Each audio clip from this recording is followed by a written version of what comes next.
DJ धमाल चौक के channel सबसे पहले सब्सक्राइब का बेल आइकन को दबाना होगा।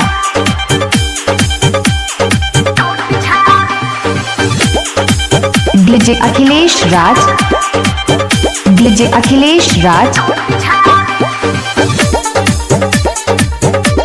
Mix by DJ Inder Raj Dhamal Chowk, mix by DJ Inder Raj Dhamal Chowk.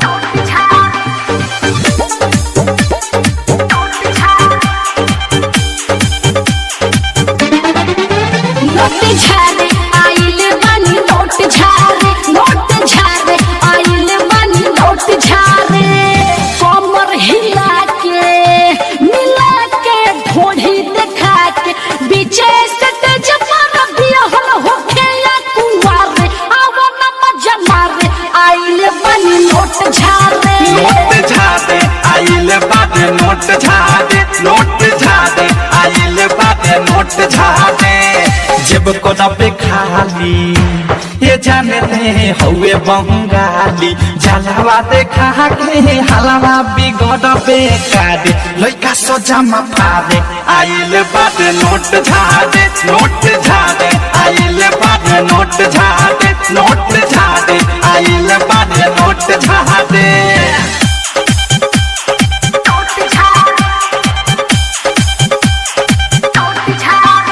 DJ Akhilesh राज कलाकार देवाना धमाल चौक, डीजे अखिलेश राज कलाकार देवाना धमाल चौक, डीजे अखिलेश राज कलाकार देवाना धमाल चौक।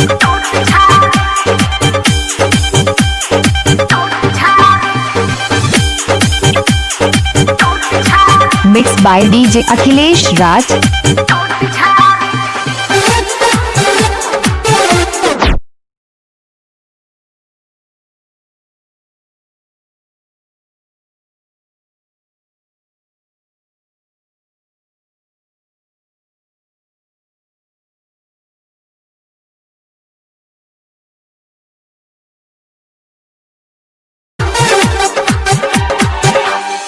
लगन भरा पूरा पूरी चले हम सटा एही से मिक्स बाय डीजे अखिलेश राज।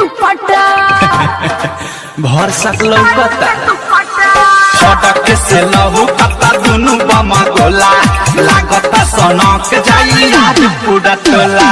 18 बरिसवा ई पिसवा ये त फिसवा पिकअप पापा ये थी साउंड वाला भी साउंड फारे अब इस धक्के मारे। आइले बने नोट झारे, नोट झारे आइले बाटे नोट झारे, नोट झारे आइले बाटे नोट झारे।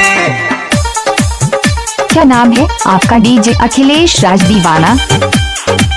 क्या नाम है आपका? डीजे अखिलेश राज दीवाना। क्या नाम है आपका? डीजे अखिलेश राज दीवाना।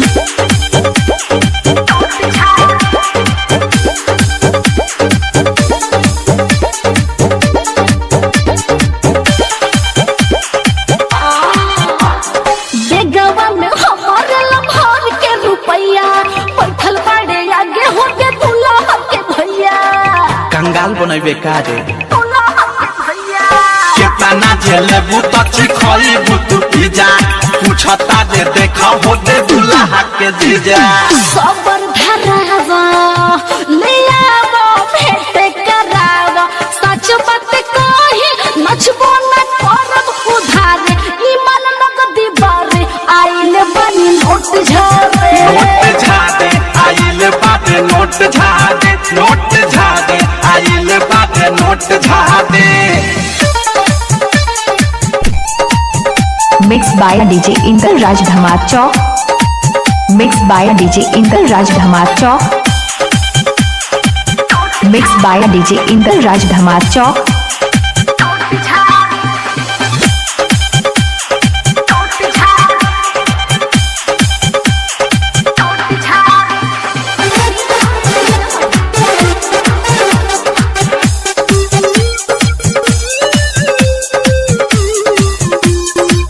डीजे अखिलेश राज, कहेली अनिता सुनया आदित्य राज फ्री में खोला। डीजे सॉन्ग बनाने के लिए अखिलेश राज को संपर्क करें। मोबाइल नंबर 72 18 50 99 38 धमाल चौक।